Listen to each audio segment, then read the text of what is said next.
Assalamualaikum warahmatullahi wabarakatuh. Welcome back to my channel. Masih bersama saya Mas Beken Lekman dalam pembahasan tentang rumah sistem cor tanpa batu bata dan tanpa bataku.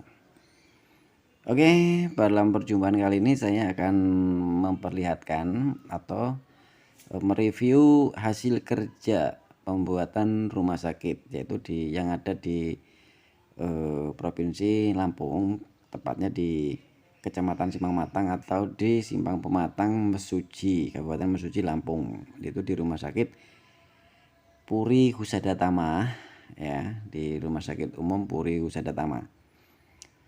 Proyek ini yaitu gedung rumah sakit ini dirancanakan atau dalam perencanaan nantinya akan dibuat 3 lantai dengan ukuran 16 kali 20 meter 16 kali 20 meter dengan 16 ruangan. Jadi sudah tampak dalam pengerjaan ini kita sudah sampai seperti ini ya.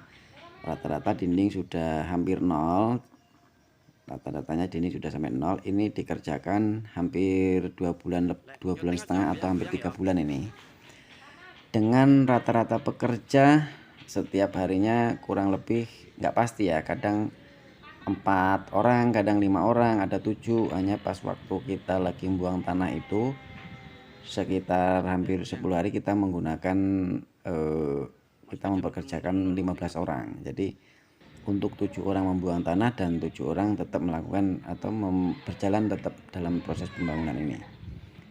Untuk sekarang kondisi semua ruangan sudah terbentuk atau sudah di dinding seperti ini.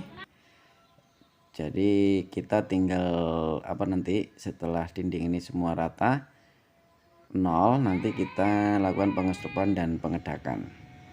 Ini dikerjakan secara manual semua. Jadi saat mondasi kami cara manual, tidak menggunakan bantuan alat berat, padahal tanah ini kemiringannya hampir 2,5 meter antara titik atas dan titik bawah. Jadi membuang tanah ini kita lakukan secara manual. Kenapa demikian? Apakah ini tidak lambat? Memang lambat, tapi kita bisa menghemat puluhan juta juga. Bahkan kita bisa menghematnya banyak nih, karena kita hanya menyambi sambilan, terus kemudian tanah itu kita berikan kepada orang, tidak kita pungut biaya, kita sumbangkan kepada tetangga yang membutuhkan. Jadi kita membuang tanah ini benar-benar dilakukan secara manual, dan pembangunan pun secara manual. Artinya begini, kita tidak menggunakan bantuan pengaduk semen, kita aduk dengan tenaga manusia. Semua dilakukan oleh tenaga manusia. Kalau orang menilai mungkin proyek ini lama ya, kalau 3 bulan baru seperti ini lama. Tapi kalau kita mau menyelusuri sudah menelan habis dana berapa, baru kita tahu dan pekerjaannya apa saja gitu loh. Jadi kita itu kerjanya itu tidak hanya membuat dinding ini.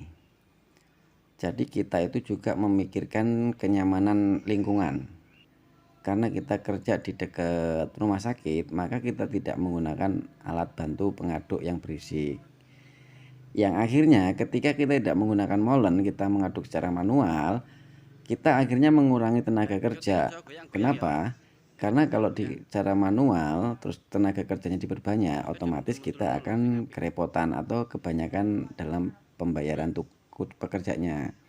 Maka kita lakukan secara manual dan tukangnya kita atur efisien dalam pengerjaan ini berapa pekerja gitu loh. Lama ya biarin gitu loh, nggak apa-apa, yang penting karena ini tidak dikejar target harus selesai sekian, dan kita juga lagi dalam proses penghematan biaya, maka kita lakukan secara seperti itu. Demikian kurang lebihnya penjelasannya. Dan kelebihannya apa ya dalam pembangunan ini? Satu, kalau menurut saya ini bisa Anda tanyakan kepada siapapun ya, kalau bangunan 16 kali 20 dengan 3 lantai dia akan menelan habis berapa miliar. Nah, kita akan tahu semua. Nanti kita akan review perincian setelah rumah ini jadi atau gedung ini jadi sampai finishing, nanti habis berapa miliar. Nah, kalau sistem COR masih Anda ragukan, ya bagaimana saya mengambil resiko untuk membuat sistem COR ini pada bangunan seperti ini. Jadi yang bilang saya jangan memberikan informasi yang menjerumuskan orang, saya tidak menjerumuskan orang gitu loh. Informasi yang saya katakan atau teori serta trik pembangunan rumah dengan sistem COR yang saya sampaikan ini bukan untuk menyesatkan pemahaman orang-orang atau masyarakat di Indonesia. Sistem COR itu sebenarnya sudah ada di mana-mana. Hanya mereka menggunakan sistem yang nggak bisa kita tiru. Maka saya memakai cara seperti ini supaya kita itu bisa meniru gitu loh. Jadi untuk kantong-kantong yang tidak tebal itu bisa melakukannya. Tapi kalau kita menggunakan teori yang ada di luar negeri, yang dimana ada negara yang katanya atau informasinya adalah negara beton, yang dimana di sana menggunakan beton semua dalam pembangunan. Kalau kita tiru ya kita nggak akan bisa menirunya. Karena apa? Dalam proses pengerjaannya itu menggunakan alat-alat yang di Indonesia itu nggak mungkin diadakan oleh orang-orang kecil seperti kita gitu loh. Jadi makanya saya bukan mengajari ya, membuat cara seperti ini. Boleh diakui atau tidak, pertama kali dilakukan di wilayah saya adalah saya melakukannya.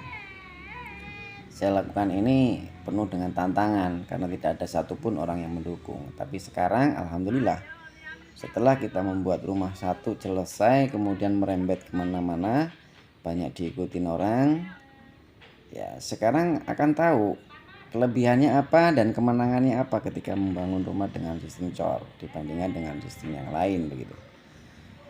Oke, sebelum Anda melakukannya, sebenarnya gini, kalau sebelum Anda melakukan itu perlu dipelajari dulu bagaimana kekurangan dan kelebihannya, baru Anda mencobanya. Kalau belum nggak usah maksudnya nggak usah membuat dulu, harus dipelajari dulu lah. Pelajari dulu apa kelebihan dan apa kekurangan menggunakan sistem COR. Jadi jangan menelan informasi itu bulat-bulat, pelajari dulu, disaring dan ditelaah. Oke, demikian penjelasan sedikit. Terima kasih sudah menonton video sampai habis. Jangan lupa like, komen, dan subscribe-nya.